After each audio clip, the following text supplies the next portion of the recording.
Gilvan da Federal, PL, Espírito Santo. Tem a palavra, Vossa Excelência. Obrigado, presidente. Os caras fumam uma maconha, tomam um chá de cogumelo e vêm falar merda no plenário. Eu estou vendo aqui deputados do PT e do PSOL ofendendo o deputado Eduardo Bolsonaro. Primeiro, se olhe no espelho. Que moral um Boulos da vida tem para falar do deputado Eduardo Bolsonaro? A maioria de vocês estava na lista do Odebrecht.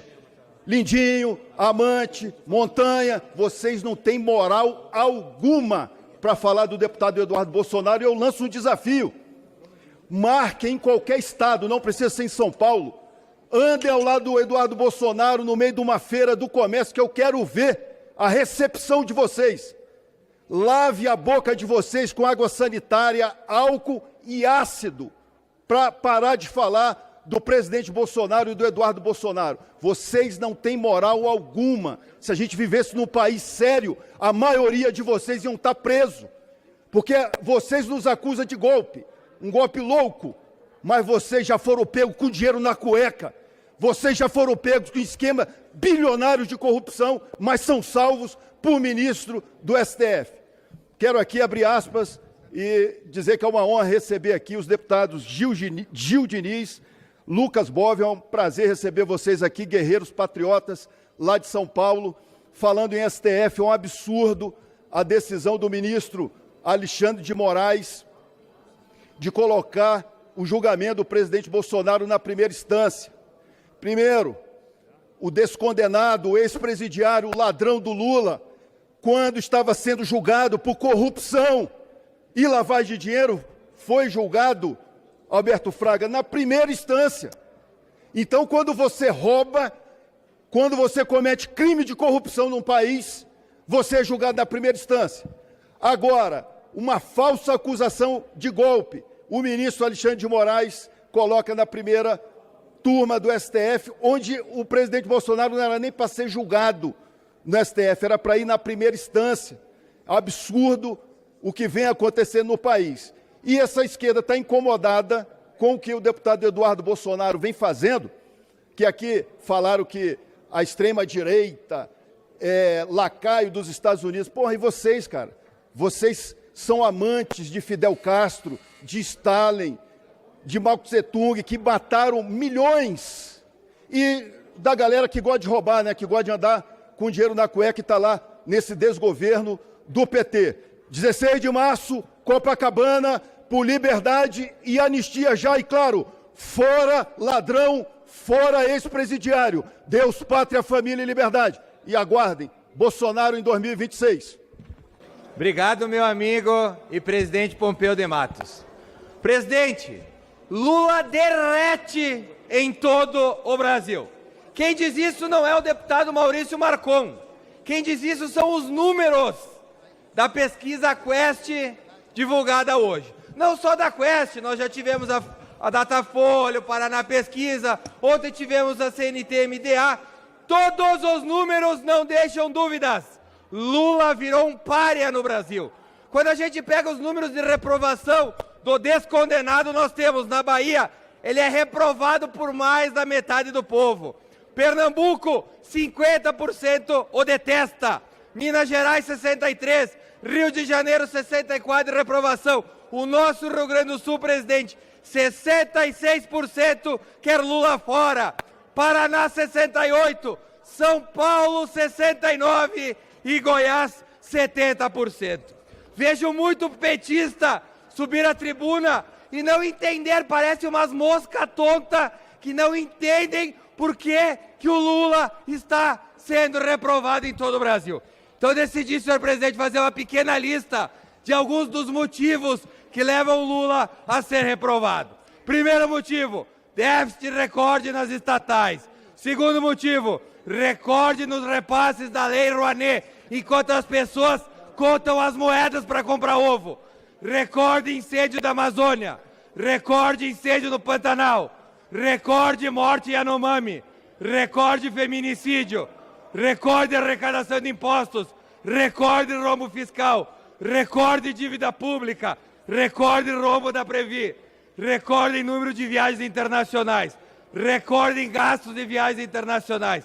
Recorde em mortes de dengue que ontem derrubou a ministra incompetente. Recorde do dólar. Inflação no teto da meta, estourado o teto da meta. Gasolina nas alturas. Recorde no preço da picanha. Vai faltar tempo, presidente. Aumento do preço dos alimentos, recorde. Taxa das blusinhas para o mais pobre também foi cobrada.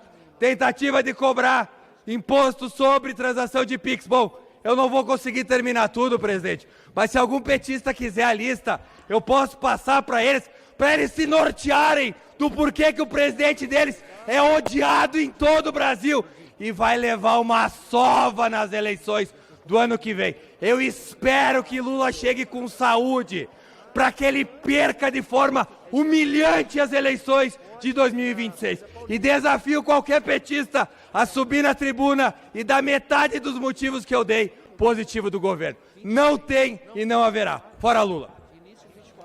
Presidente Altineu, eu subo essa tribuna representando os deputados da oposição, representando o PL. A gente teve uma fala muito infeliz nesse plenário do ex-ministro, chefe da Secretaria de Comunicação do governo Lula. O deputado federal Paulo Pimenta mostrou porque talvez ele tenha sido demitido do cargo de ministro da Comunicação do governo Lula. Falta de educação, falta de respeito com seus colegas da tribuna, falta de respeito com o partido, o PL, que representa a maioria dos votos nessa casa em representatividade da população brasileira. Falta de respeito com a oposição, quando ele chama os deputados de caricatos e imbecis. Chegamos aqui com apelo popular de rejeição a pessoas que não são caricatas não, que têm apelidos na lista da Odebrecht e que infelizmente ainda permanecem na política. José Dirceu, ex-ministro da Casa Civil, preso. José Genuíno, ex-presidente do PT, preso. Delúbio Soares, tesoureiro do PT, preso. João Vacari Neto, tesoureiro do PT, preso. João Paulo Cunha, ex-deputado federal e presidente dessa casa durante o mensalão, preso. Sérgio Cabral, braço direito do Lula, no estado do Rio de Janeiro, condenado a 400 anos de prisão. André Vargas, ex-deputado federal, condenado pela Lava Jato, preso. Pedro Correia, ex-deputado federal, condenado pela Lava Jato, preso. Luiz Argolo, preso. Nestor Cerveró, diretor da Petrobras, indicado pelo PT, preso. Renato Duque, diretor da Petrobras, indicado pelo PT, preso. O PT considera o brasileiro que não acredita numa ideologia fracassada, que leva o nosso país ao fracasso, que põe lá embaixo o poder de compra do brasileiro, que põe lá em cima o preço dos alimentos. Você, brasileiro, que não gosta do governo Lula, você foi chamado de imbecil e caricato. Ontem foi votado aqui na Câmara dos Deputados um projeto de lei que cria o Dia Nacional do Axé. Que mensagem que a gente dá para o povo brasileiro, ainda mais às vésperas do Carnaval? As pessoas, inclusive lá de fora, olham para o Brasil como o país do Carnaval, não é verdade? E qual é a mensagem que está se dando ao votar exatamente uma matéria dessa natureza? E, sinceramente, no estado crítico de Brasil que nós estamos vendo, nós estamos vendo um governo que está nos levando para o precipício, está levando o Brasil para o precipício. Estamos vendo o aumento dos índices de violência, segurança pública, eu não vou nem comentar, porque realmente, ainda mais no meu estado, Rio de Janeiro, absolutamente crítica, saúde sucateada, enfim, tantos problemas, tantas mazelas sociais, e o parlamento, infelizmente, votou a matéria de ontem, e aqui fica o meu repúdio. E por que eu falei do senso de prioridade? Porque tem matérias que realmente são prioritárias, tem matérias que realmente são caras ao povo brasileiro, e no caso tem até bebês, por exemplo, que estão morrendo, como aconteceu às vésperas do Natal, por exemplo, a resolução do CONANDA, que foi aprovada, a resolução 58, que simplesmente praticamente legalizou o aborto no Brasil até 9 meses de gestação. E aqui não fica só o meu repúdio, não. Aqui fica realmente um clamor para que a gente possa votar o PDL que susta os efeitos dessa resolução. Nós temos um PDL, o PDL número 3 de 2025, que conta com o apoiamento de diversos colegas aqui parlamentares. O PDL é de máxima importância, justamente, primeiro, porque susta os efeitos de uma resolução que é manifestamente ilegal. Não deveria nem ter sido publicada, sinceramente. Até porque ali fala, por exemplo, de crianças e adolescentes até 14 anos de idade, que porventura meninas que são vítimas de estupro, no caso, mas as crianças, a gente sabe muito bem que à luz do direito civil, elas são absolutamente incapazes, mas à luz da resolução, elas teriam autonomia para decidir sobre aborto. Isso é, sem consentimento e sem conhecimento dos pais. Quer dizer, é um verdadeiro absurdo, uma verdadeira afronta à própria legislação. Então nós temos ali matéria de inconstitucionalidade, uma afronta ao direito natural à vida, nós também matérias de ilegalidade, e exatamente esse é o objeto do nosso PDL, e que a gente quer aqui conclamar os parlamentares para que a gente possa votar o PDL aqui o mais rápido possível. Isso é matéria prioritária, às custas de tantas vidas inocentes estão sendo ceifadas por conta dessa resolução e por conta dessa cultura de morte que está instalada no nosso país. Então fica aqui o meu apelo para que a gente possa votar, colocar na pauta, assim eu peço para o senhor presidente, e votar o PDL número 3 de 2025 o mais rápido possível. Muito obrigado, senhor presidente. Vida sim, aborto nunca.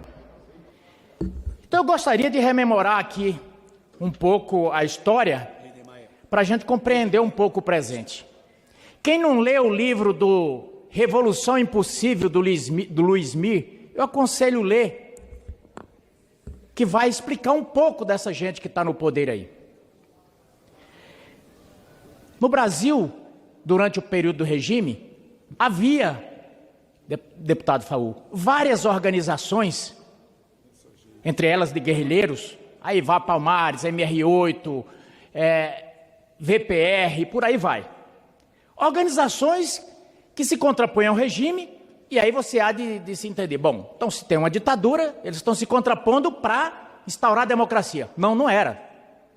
Não era para instaurar a democracia. Membros dela já disseram e não era. Eles queriam colocar aqui a ditadura socialista, marxista-leninista, nos modelos de Cuba, da Argélia, da China, da Rússia. Era isso que eles queriam aqui. Então eram dois grupos, um que estava no poder, brigando. Esses inocentes que hoje estão no poder, e boa parte deles fruto dessa gente, receberam anistia, mas eles não eram, eles que sobem ali contra as velhinhas receberem anistia, deputado. Essa gente matou, por baixo, 119 pessoas. O seu Lamarca, que é endeusado nos livros e nos... Lamarca, em pelo menos 2 episódios, matou pessoas. Um caso, deputado Pompeu de Matos, um comandante, com todo o seu pelotão, se ajoelhou, se rendeu e pediu que ele liberasse os seus comandados, que ele se entregava. E aí, o que aconteceu? Deputado Pompeu de Matos, ele levou esse comandante. Mas lá por um certo tempo, ele chegou na cabeça de que ele ia atrasar a marcha deles. Foi lá e executou o comandante. Um refém. E aí, para encerrar, senhor presidente, eu lembro mais o seguinte. Eles tinham vários atentados de assalto a bancos em que morreram pessoas. Então esse povo tem sangue nas mãos. Eles sequestraram o embaixador norte-americano para liberar diversos presos políticos, dentre eles o Zé Dirceu foi liberado. E hoje são contra a anistia de pessoas que não... A maioria delas eram contra até que fizesse quebra-quebra aqui, coisa que eles faziam constantemente. Então, senhor presidente, eu faço esse contraponto aqui porque essa gente se pousa de santo, joga pedra, sai gritando ai, no tempo inteiro, já termino, senhor presidente, que é contra a anistia. Anistia de pessoas que, no máximo, quebraram a vidraça e está pegando 17 anos de cadeia, coisa que eles não passaram nem perto. Eles fizeram um atentado lá em Pernambuco para matar o presidente da República, acabou matando um tenente e matando um jornalista. Então, esse tipo de gente... Não estou dizendo que o outro lado não fez nhaca. Agora, senhor presidente, que venham hoje pousar de mocinhos, porque o próprio Lula disse o seguinte, jactando, contando vantagem, deputado Pompeu de Matos, que ele foi no Fernando Henrique para poder liberar aqueles sequestradores daquela Farc lá ligada que sequestrou Abílio Diniz.